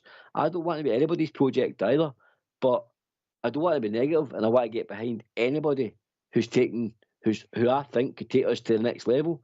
You know, and you've got to get behind somebody. You know, if it was Sean Dyche, I'd get behind him. If it was, you know, the boy from Brentford, Thomas Franks, I'd get behind Tim. If it was the boy from Bournemouth, whoever it was, I would get behind him because they're the Rangers manager. And this is far too long. There's far too much negativity comes for your stands, for your support. You know, we're all on these guys. We've not won a trophy for donkeys. We're trophy cabinets, you know, bare. I'm just sick of losing and being dead negative towards our club. Look, we've got a major shareholders, and you know the Americans coming in to hopefully take our club to the next level, and we need to back them. We need to back them and be positive and get behind this. Whoever the manager's going to be, get behind them. And I keep saying it. It's going to be a patient build-up, guys. It's not going to be immediate success, and that's regardless who you went and got. It could have been somebody with 20 years' experience. Jose Mourinho would find it hard next year coming in here right now and try to get this team to play any sort of tune. because it's a squad that's coming to an end. There's a lot of players that's going to go, and regardless what you all think, it's going to be a slow build, because we can't just go and get signed 10 players and expect it just to hit the ground running and everyone just to go, all the roses growing in the garden. That's not how football works. Football doesn't work like that. We have to be patient and get behind the manager, get behind Kevin Thilwell and his team, and hope they get these signings right under the new regime from the guys from the States, the 49ers. That's all we can hope for next year. That's where it starts. And then they have to get the rest of the project right, and we have to keep backing it. We have to keep feeding the machine next year. Keep spending the blue pound. Keep buying everything they're selling, because that's the only way we're going to be able to keep spending on better players.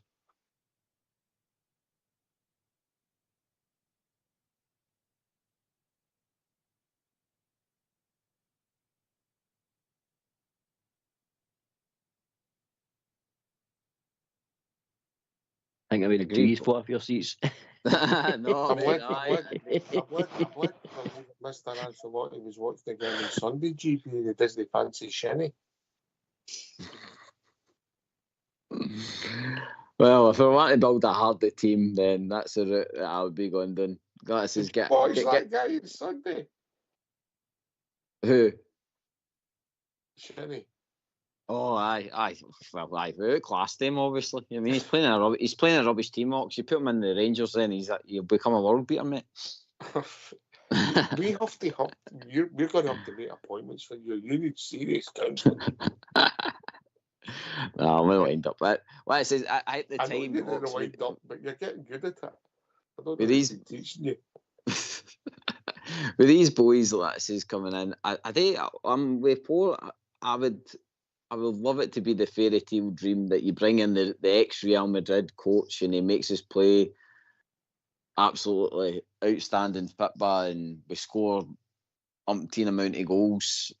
But I just know our league, Ox, and our league is awful when we play against teams like we've seen last night with Dundee United, the Murrells, the St Mirrens. I mean, I don't know who's coming. There's Falkirk coming up for the Championship, and I think there was one other that might be coming up as well, depending on the playoff.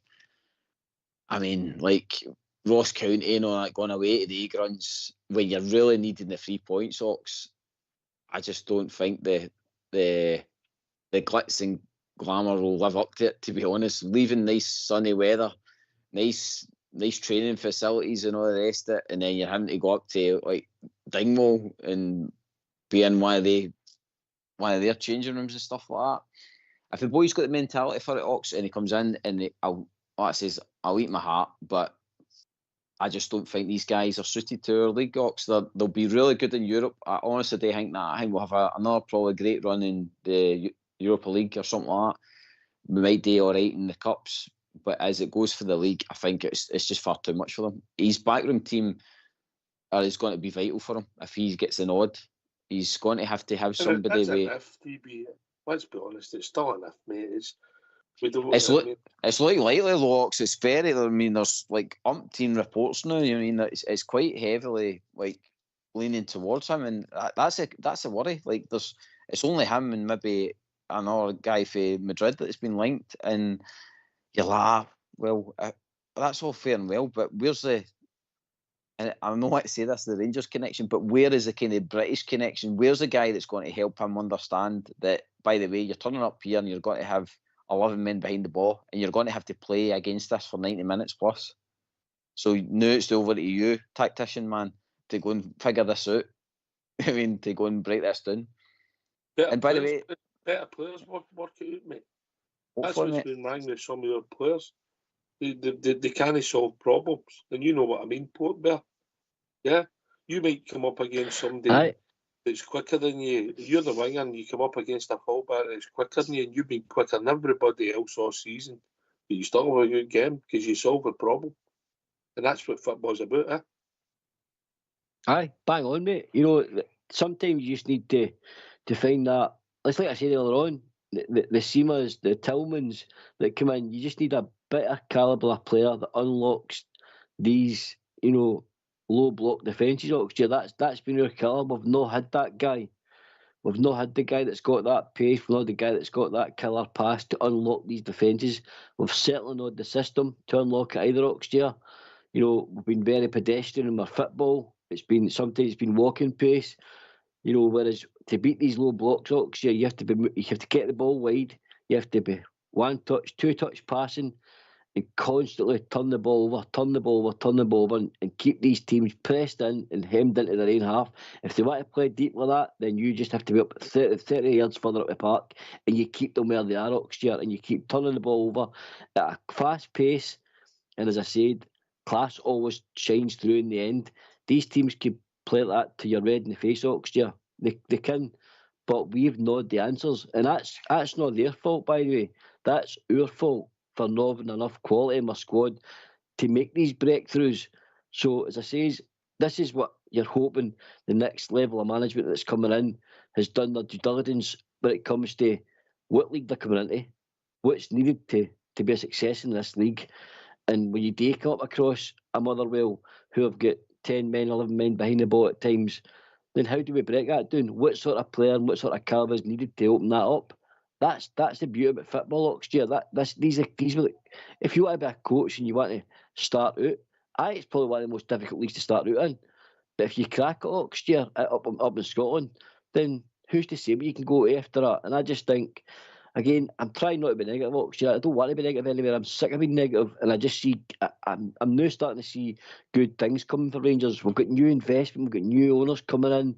You know, we're talking about all these different possible management, you know, guys coming in, coaches, whatever you want to call them, and just get behind it, troops. Just get behind what's happening, and appreciate that we're going to get to see a better class of player at Ibrox, because we're no shopping in Happy Shopper anymore. We're shopping at Tesco's now. If you want, we're shopping in a better area of football. So there's only one way this team's going to go, and that's up, because we're basically going to be able to bring a higher calibre of player in on a better wage. You know, we'll have something to offer, because a lot of people want involved in this project, Oxtear. We're a team that's going places. We're not a flat team anymore. It just shows you Tesco's port, GB Tesco's is posh and port. I thought honestly Rangers were going to be shopping Harrods this season coming. No, you've got us in Harrods. We're somewhere in between Tesco's and Harrods, mate. They're closer to Tesco's. Waitrose. No. Waitrose, No, somewhere in between there and all. Listen, just changing the subject altogether, and I'll go to Port first, because he's such an Ararat, right? GB, you'll understand why. You strip Port Bear. I like the white one with the red and the blue. I like that. I don't like the strips with the collars, mate. I don't like that. But it's only a personal thing. It's a personal thing. Umbro, again, you know, I'm a GB. I know how GB feels about this. Why we not get Nike to do this shit? And who's to say that's not to come? But I will buy the white kit, mate. I'll buy the white kit with the red and the blue, because it's not a collar. That's the only thing I don't like about the new home strips, the collar.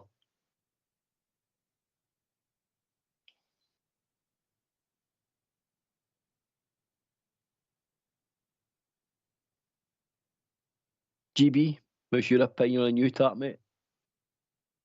Well, I mean, I'm like you. The collar's a bit wild, isn't it? It's a bit retro for me, but I think as well. See the big Unibet in the front. I can't wait to the day that we do see the two bulls in the front of me. I think that will make the taps look even better. But see that big Unibet on front. It was the same way. Remember we used to have NTL. I used to wreck the taps. Remember that? And they even made it worse in seasons going forward, where they had NTL and then they had this big dot and the big dot, yeah. It was wild. No, I'm looking forward to actually getting back to, like you say, maybe a Nike and Adidas in the future. But what I was surprised with Port, and I don't know if you were, but see that announcement that in 2023 that we signed that extension then, and it was all kept hush hush. I mean, I know it's private business and stuff like that, but I don't know, like, this shows you what's going on behind closed doors, that they were just happy to keep trimmed on a line and not really care what the fans really wanted, mate. Aye. Aye. And I'm led to believe that Castoa actually own a fair chunk of Umbro now as well. So I do believe that the Castoa boys have still got a finger in this Umbro project as well, mate. Mm-hmm. I read that. That's right, mate. It's just basically still Castoa. We're still, to be honest, mate, we're still Castoa. They've just put a different badge on it. And I mean, all you had to do is take the Umbro badge off and put Castoa at the other side, and that's their design, mate. And so there's no getting away from it. Don't get me wrong, the years gone by, I've not really that bored about the Castoa stuff. It's been good. You know what I mean, most of it's been decent quality, but I just thought because of the new owners coming in and all the rest of it, was got to be a fresh start for everything. And unfortunately, I heard the deal's like something like 2030, mate. And again, that's got, if you want out of that deal, you're going to have to pay the dough to get out of it. So we'll see. We're watching closely, mate. But there's not much you can really do with the home tap internet. I mean, there's only so much you can do with the colours and stuff like that, or you really rile the fans up. But that's it. I think folk were more shocked about the price of it, which was £80. But I seen a lot of people moaning about it, mate, actually on social media. I seen a lot of people having a wee sort of dig at the price of it. But look, hey, some of the Premier League taps, mate, are like 120 quid. 120 quid you're paying for a Premier League tap, and that's not even one of the sort of match level ones. That's just like a replica kit, 120 quid. You're then talking about 150, 160 for, the match level shot. So 80 quid, is that a lot in football and strip buying now? I don't think so. GB, I think that's the going rate, mate. I just think that's the going rate. Oh, it is, mate. I mean, let's face it. See if you divide 80 quid there a year, it's no breaking the bank, mate. Well, in some households, it's everybody to their own, mate. But for me, let's say it's a lot up front, but aye, it's doable still. I'm led to believe there's a wee sort of discount code out there, mate. There's a wee discount code. I think it was Hello20 on the Umbro website, and you got the top for, I think it was 63 quid, and that was including delivery. And there's a code out there. It's all our social media troops. Have a wee look. There's a code out there. Go to the Umbro website, put the discount code in, and you're getting the tap for £63, including delivery. But there's no mediums left, Port. I know, mate. I know that's my size too, mate. So I am stuck. I've not got one yet. Brilliant. Good to get your take on it, and apologies. I don't know what happened to me there. Listen, great debate. Enjoyed it. GB, you're a star. I like to entertain, mate, but forgive me, like I says, I dare not be negative, mate. I do want Rangers to win, but I just wish the boys would maybe listen to the fans. We know best. We know what goes on with this league and all the rest of it. Davey, no best, mate. Well, I suppose the board are Rangers fans and look what's happened. I know, I get that side of it, but I just think we know the league, Ox. We know what it takes to win these titles, mate. And it takes a certain calibre of manager to do it, mate. So we'll be watching this movie closely. All right. Cheers, mate. Last word, Port Bear. Hi, mate. Cheers for having us on tonight. I enjoyed a good debate tonight, mate. With my mucker GB, we don't often have a difference of opinion, mate. Me and GB, but we certainly did tonight. But no, I enjoyed it, mate. I enjoyed it, and I'll say it again. Look, just get behind the team, get behind the new regime, and as I said, there's only one way to go now, and that's upwards. Just get behind it, troops, and I'll say it again. Let's be patient. Cheers, mate. Listen, thanks to your good self, Port Bear, and of course your mate GB. Thanks to Fox and Old School Blue for doing the technicals. The final result in the poll was really surprised me. 79% stay, 21% go. All Bear will be doing his not in. But thanks for that, everybody who took part. Thanks to everybody for listening. Remember, you can join us now on Rangers Radio Teams while we sort out the phone lines for phone calls. Thanks for listening. Back tomorrow night between 8 and 10, talking about all things Rangers. And tomorrow's another day in the Rangers world. Take it away, Old School Blue.